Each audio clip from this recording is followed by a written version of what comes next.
You want people to come and tell you, you gave me goosebumps. And it's not about speaking perfect English. It's not about having an accent. It's not about anything. It's about being yourself, talking about something you're passionate, and illuminating the room. The best thing you can do is to attract great people, genuine people, transparent people, bright people, and then build an academy inside your business, hire the attitude, and teach the skill.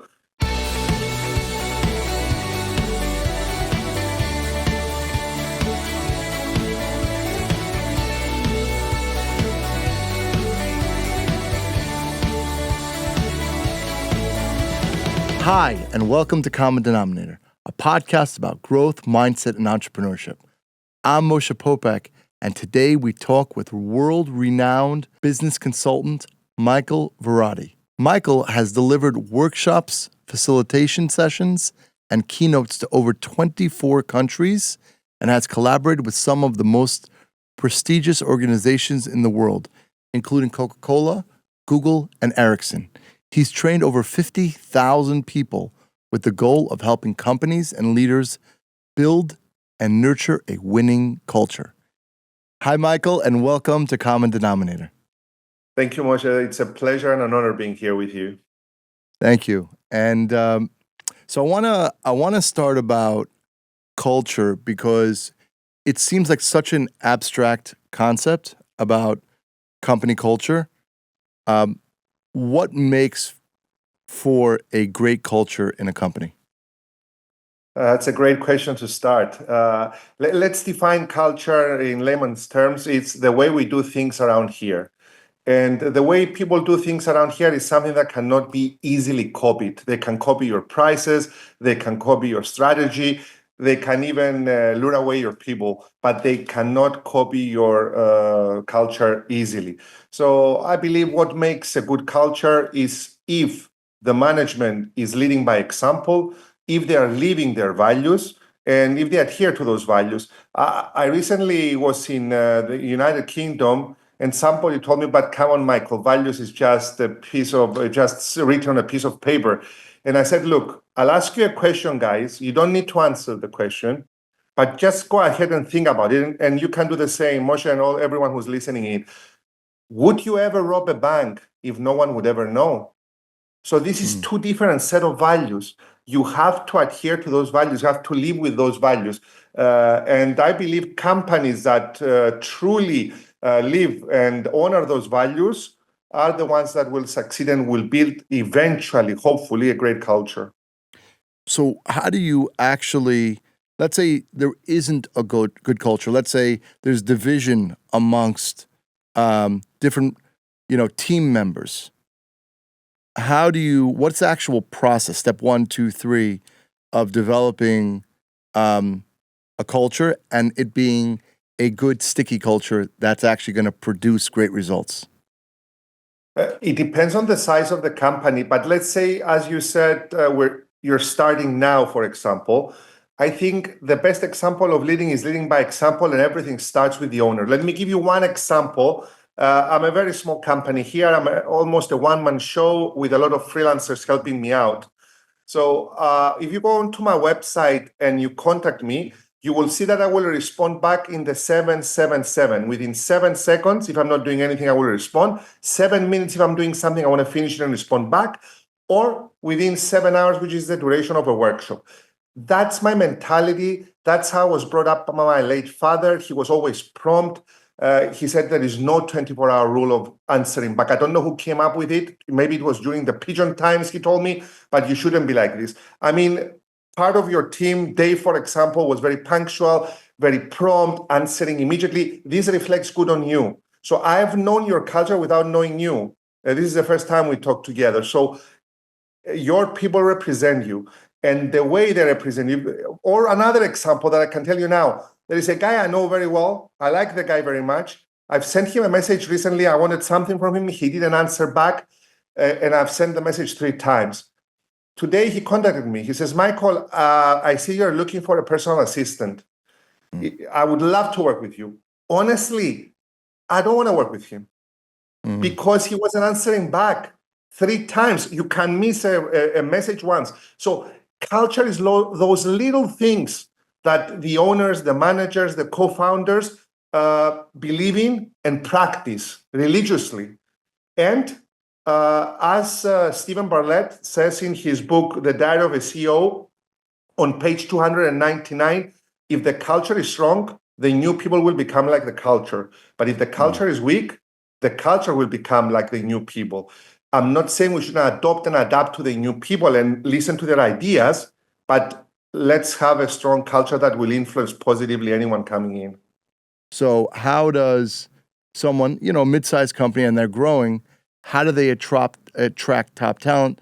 And how does that top talent get involved with the culture that it actually produces great results?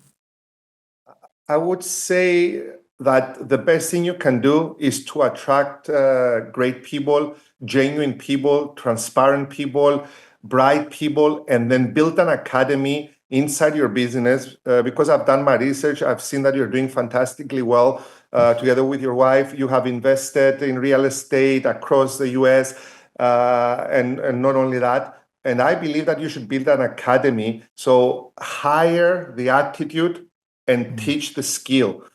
And if people are conscientious, if people truly care, if people are brought up because their first trainers is not Michael Virardi or anyone else, their first ever trainers are their parents. So my feeling is that if you're not Elon Musk, attract talent by attracting great people and then build an academy there to build them up, to help them succeed.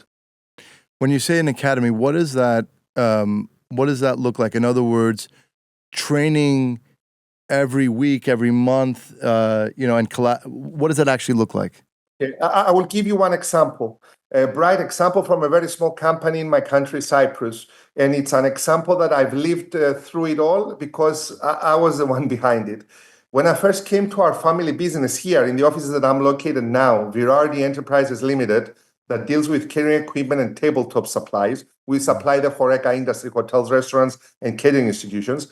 I started after I saw an American guy on stage, Jeffrey Gitomer, and I was riveted on my chair for 6 hours. I cannot stay still for 6 hours, but I stayed riveted. I came back and we started training the team. Everyone, from the managing director to the cleaning lady, everyone had a business card. Even the cleaning lady had a business card. Everyone should stick around for the final exams at the beginning of August, and we closed for 1 month. It was like a school. Half an hour. We've done many things. Let me give you one example about listening. I once walked into my office in one of the groups. I don't remember which group it was at, maybe the accounting department. I gave them a piece of paper which said, I am an alien. I can speak Greek. I can understand Greek and English, but I cannot speak. I gave them my shoe and my laces. And I said, can you please help me put the laces inside the shoes and put the laces on the shoes and tie it? And they said, okay, take the end of the lace and place it in the holder. Which holder? I placed it in the middle holder. So they learned how to give instructions. So it was those little things, the minor things, that we started training our team. And you know what happened, Moshe? We grown 300% in less than 3 years. 300%. Wow. It wasn't Michael who did it. It was the whole team who did it together, because no man or woman is an island. Or as the African proverb says, if you want to go fast, go alone. But if you want to go far, go with others. So it is imperative that we have collaboration, transparency, over communication, but also training and development. I really love that. I've only seen that. It's only effective team play. It's impossible that anybody can do it alone. That doesn't exist. What would you say is the top kind of 3 traits that make up a great leader over time? We're talking about the C-level suite, or we're talking about people in sales, or a leader? Well, I'd say coming from the CEO, from the top down. What are their traits? And then obviously sales is extremely important, but that as well. I believe the number one trait is vulnerability. Other than having the knowledge on the product or services, I take that as a given. Okay, to know your industry inside out, to know your competitors, because then you have freedom of mind. But being vulnerable, and I was on a podcast yesterday and the guy asked me, what's the difference between vulnerability, authenticity, and bullshit? And I said, I believe vulnerability and authenticity, you can feel it. Bullshit, you can smell it. And people can see at the end of the day. So if I'm a leader and I don't need to come up with all the answers nowadays, I need to come up with people who can provide also the answers or help me tap into those answers. So honesty, transparency, vulnerability, knowledge about your product or service, so you have the mental freedom to concentrate on your customer instead of looking at your leaflets. Because if you do look at your brochures and leaflets, it's your mouth doing the talking. It's not your heart doing the talking. And the heart is closer to the pocket than the brain is. People buy emotionally, and then they justify, as you know, logically. And at the end of the day, I believe that it should be a person who's eager to learn and grow and understand that the only constant thing in life is change, other than death taxes, of course, but it's change. Everything is changing, and they need to adopt and adapt with the new skill into the new skills in the new era.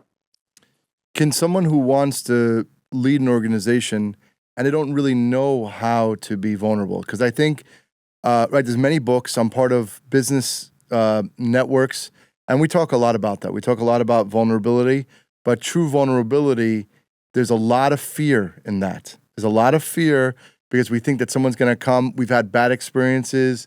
People have taken advantage of us. You can go on and on of reasons why not to. But what are steps if someone knows, okay, I got to be vulnerable? How can they actually figure out how to do that? I think the risky part is to bluff.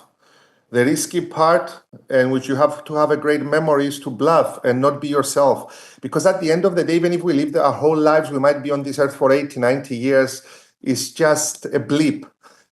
It's good to be, I believe, to be authentic, to be yourself. I'm not saying place all your skeletons out of the closet and bring them out. No, of course not.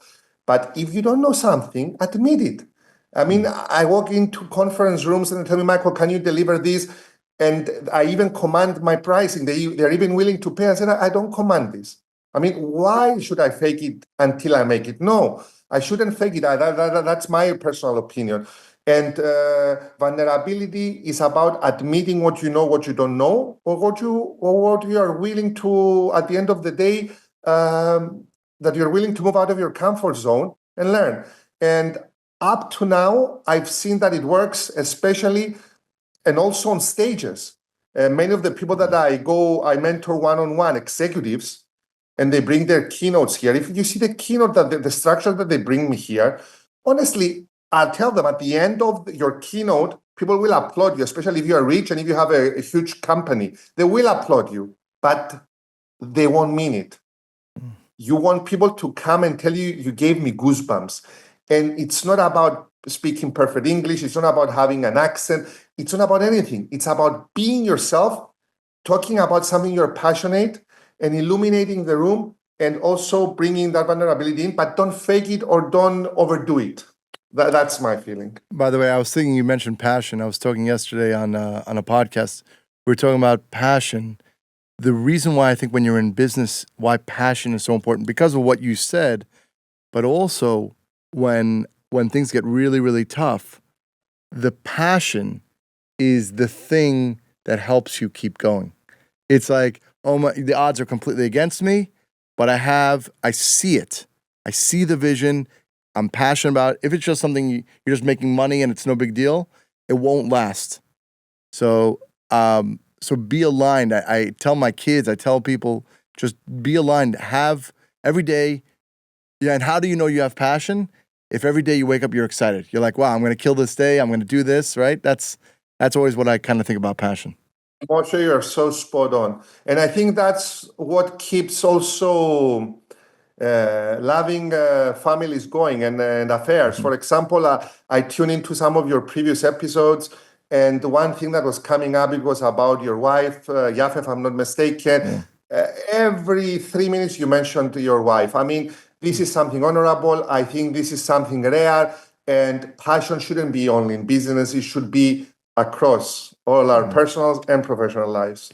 Tell me about also humility. Tell me, I know you talk a lot about humility. Why is that so important? You know, my first ever mentor was my late father, Orlando, and I've learned so much from him. And one thing that I've seen is that he treated everyone exactly the same, exactly the same. Today, my wife saw me getting very excited about the guy who drives our dog to the clinic, takes him for a bath, and comes back, and I shouted, "Nicola, how you doing?" I shout with the same passion, with the same ferocity. I'm happy to see people who are millionaires, billionaires, or poor people. I don't mind. And I'll tell you something else. Once I was at the University of Lausanne, and when I'm lecturing or when I'm delivering workshops, I would never answer my phone. There is no chance in a million. But there was one guy who lost his job working as a security in one of our hospitals here in Cyprus. He came over to my office. He told me he was in a very bad condition. He didn't ask for money. He just asked for my help. And I said, I will contact the hotel. I will contact the five-star hotel and let them know. He brought me a pie as a present. He told me he was having difficulty with his 12-year-old daughter because he didn't have enough money. And when he called me at the University of Lausanne, I saw it and I answered.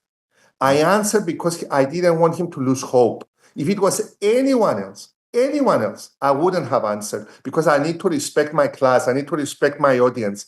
I would never do that. But I did it because if one person loses hope, we are all lost. And that's my feeling. And I think humility at the end of the day, this is my definition, is treating everyone exactly the same and understanding that everything is a cycle. You are as good as your last performance. You might be doing great today, as much or as Michael Virardi, but at the end of the day, everything has a turn. And my late father gave me a note. He listened to that on the BBC, and we have a file. He started a file since we were 0 years old. And he gave me a note together with my elder brother Giovanni to place it in our files, and it read the following: nothing is too big not to fail, and nothing in life is permanent. So he said, son, he gave it to me at the best ever year we had as a family company here. We thrived that year. Nothing is too big not to fail, and nothing in life is permanent. So keep it and have it always by your side. And I think that's where humility starts. I think that's brilliant. You know, there was a Netflix special about Jamie Foxx. I don't know if you recall, people didn't know he got sick and nobody knew what happened, and he was explaining how, and there was a lot of humility there, and he was explaining how the first doctor misdiagnosed him. He was in Atlanta, and then he found out that he had a brain bleed and he had a stroke. So imagine you're an A-list actor, and he was talking about how it was so hard to play with his ego, right? The bigger you are, like you're saying, like your father said, right? There's always potential for failure, right? And he's sitting there and he's like, I have to really, really dial in here. And he had to do tremendous physical therapy over a year to be able, now he's walking, he's playing sports, but it can happen. I've seen it so many times. In all instances, you could see somebody, they think they have everything figured out. There's a war and a storm going on in their head, and the things that they're dealing with, in reality, I've seen them. I've seen it so many times. You know, so I think that nothing is permanent it's brilliant. But you talk a lot about, and not just here, but also on your social media, a lot about your father.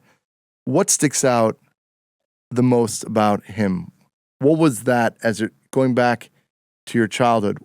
Why was that relationship so important to you? I looked up to him, and he's doing things that honestly I cannot do with my children as well. I can't do it. I find it very difficult. I'll give you one example. We were going to a very lovely beach here in Cyprus, in Limassol, Lady Smile. And I was a young kid at the time, and he said, I don't remember the exact time, but at 8 o'clock in the morning, be ready, we need to leave. I came down at 8:15. There was no one here. He said, go to your grandmother, he told me, stay the whole day there. When we say 8, we mean 5 to 8. If you want to be on time, plan to be early. Then he did it another time and he left. And from that day onwards, I arrived 2 hours earlier for my workshops. Sometimes I will fly to Greece if it's near, not Australia, but Greece, and see with my own eyes the venue and come back to Cyprus and then fly again the next week. I understood how important it is to be prompt. I wish I can do it, but I can't do it, to be honest. But at those times, they were tough, but they were fair. I was also a basketball player together with my brother Giovanni. We were playing for one of the local teams, and Giovanni was an amazing basketball player. He was playing also for the national team of Cyprus. I played for the youth national team of Cyprus. He used to come to the games, and he was the only parent who shouted to get his kids out because they were not playing well. He cared more about his team than he cared about his ego and having their child playing in the team. And it wasn't once or twice. If you were not playing well, he would shout as he would shout for anyone else to get out of the team. This is rare. And these were the first lessons that I've learned from a person who was very educated from one of the best universities in the world, the American University of Beirut. And he would take the van and go to the gas station, fill it up on a weekend, so the technicians will find it filled up so they wouldn't lose time. So everything that I've seen from my father indicated to those questions about humility, about being authentic, being honest, and at the end of the day, you're as good as your last performance. Everything can shatter within a second, as you said earlier, with an amazing example.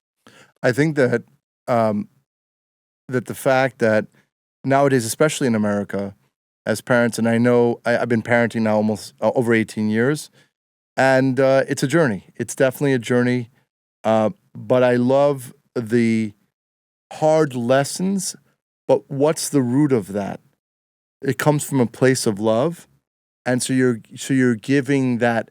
There's no, this is my child, and the world is tough, and that idea is extremely important. It's extremely important to give tough love to your child. You're their father. It's not, you're their father first, not their friend. They have to learn about the world, and it has to come from you. And I tell my wife all the time, if it doesn't come from you, it's going to come from a third party. And you don't know, that's an unknown, right? So I always think about that. I want to talk about. My wife tells me what you tell your wife. So yeah.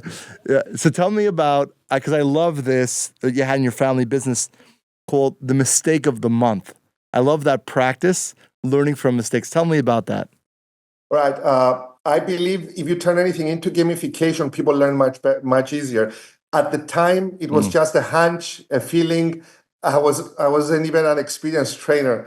So I started every Monday throughout the year with the Heroes of the Week. But the Heroes of the Week bar got higher and higher every week. So I wanted everyone to hear who was being praised and why they were being praised. And every last Monday of the month, we would have our mistake of the month. To enter into the competition for the mistake of the month, which you won awards, which were very well prized, you had to make a mistake and you had to recover from that mistake before you entered into the competition. All of our colleagues, because I don't like the word employees, all of our colleagues would vote. So Michael had a meeting, he forgot all about the customer, and he recovered by going the next day, apologizing, taking a small present, and he apologized with no buts. It was very crucial or very, very huge mistake, 10 points or 9 points or 8. The person who accumulated the most points won the award. As they say in medicine, where the bone heals, where the bone breaks and heals, it becomes stronger. We became stronger as a team. First of all, there was psychological safety. People could talk out loud. No one got punished. No one was sacked or chastised for any reason. And our customers became more loyal. because of our mistakes. They became more loyal, and because of our recovery. So whenever I went to a restaurant to ask, how are we doing? Is everything okay? Because I knew there was a problem. They said, no, Michael, your George, Maria, whatever name is amazing. They are great. We have no problems at all. Everything is very smooth. So I acted like I didn't know anything. And this was the mistake of the month. And people were playing a game and also learning in the process. I'll tell you, I remember there was a fellow during the crash, during 07 to 09 crash, and he lost, foreclosures, and he lost a lot of money for the banks. And a few years later, there was a banker that I was speaking to, and I found out that this banker was lending this fellow money. I said, this guy had all these foreclosures. He's like, no, he stayed front and center of what was going on, right? He learned from his mistakes. He did the best that he could. And because he went through life, that's why I want to lend him money. That's what he told me, and it stuck with me because that mitigates the fear of failure too. Because anyhow, you want to be around good people that have lived life right. Like right now, we're raising a real estate fund, and we talk about with my partner, there's good money and there's bad money. So what's good money? Good money is empathy, compassion, understanding, had business, right? There's people that have money and act a certain way, but you want to be alike attracts alike. You want to be around the people that you want to have fun because you're spending a lot of time doing it, right? And you can. Michael, tell me something. Looking back now, all these amazing things that you've accomplished, but tell me about something that you're grateful for today. I'm grateful for that family back there, the 3 kids, my wife, our dog Lucky. I'm grateful, and I'm so happy. I get goosebumps every day. And to be honest, in the old days, I used to be grateful for getting Google to call me over and go there for a workshop. And I would say to everyone, especially to my dad, which was my mentor, and always telling this guy called or that company called. Honestly, I'm happy going home, being healthy with the family, enjoying time together, because I mean it. I don't know if I'm 52 years old and that's why I mean it, but life is too short. And even if we live to the full extent of life, 80, 85 years or 90 years is just a minute amount of money in the millennials that will pass, time that will pass by. So I'm grateful for having a loving family, and I hope they love me as much as I love them. It's amazing. And would you say, to sum up, the common denominator of a leader that is successful in life and in business? What would you say that looks like? I think most of the things we already touched upon them. I believe you said about good money, good faith, goodwill, being honest, being transparent. I believe that you should always think that you have eyes looking at you, even in dark moments. Everyone is looking at you, so you act in the best interest of your family, of yourself. Be honest. I think at the end of the day, somebody should be honest, and there is nothing you can achieve, or maybe you can achieve a few things by not being honest. But at the end of the day, be true to yourself, be authentic, be honest. And that's the common denominator. And also be passionate and excel at what you do, because if you excel at what you do and you are passionate, the sky's the limit. I'll tell you something. Even though we're on Zoom, I just want to make this point. You talk about the goosebumps, but it comes through. Your emotion comes through. Right? You can't fake that. So I always appreciate that. And that just attracts, right? If you're excited to get up and you're excited to do, again, thank you so much for coming on the show. And I see it. I see that you're happy to be here, and I genuinely appreciate that. And how can people follow you on social, learn more about you, take your workshops? Yeah, they can go to michaelvirardi.com. From there, they will find TikTok, Instagram, and they will find links to everything. Even my mobile phone number is there, has always been there. And they can reach out. Workshops, I'm delivering workshops for organizations. I'm not delivering workshops, they're not open to the public in 99.9% of the cases. I wish I had the time to do so, but logistically I don't. The program is full. And Moshe, I have to say that I feel the same way about you. I see a very authentic person at the other end of the line. And I feel your passion. And if your upcoming book has all these stories that you mentioned, or a glimpse of some of these stories that you mentioned, I think it's going to be a bestseller. So well done to you and to your team as well. Thank you so much, Michael. It's really been great. Thank you. Hope you enjoyed my conversation with Michael. If you're watching on Facebook or YouTube, we'd be grateful for a like, share, and subscribe. And if you're listening on Apple or Spotify, feel free to leave a rating and review. Have a great day, and I'll talk to you again soon.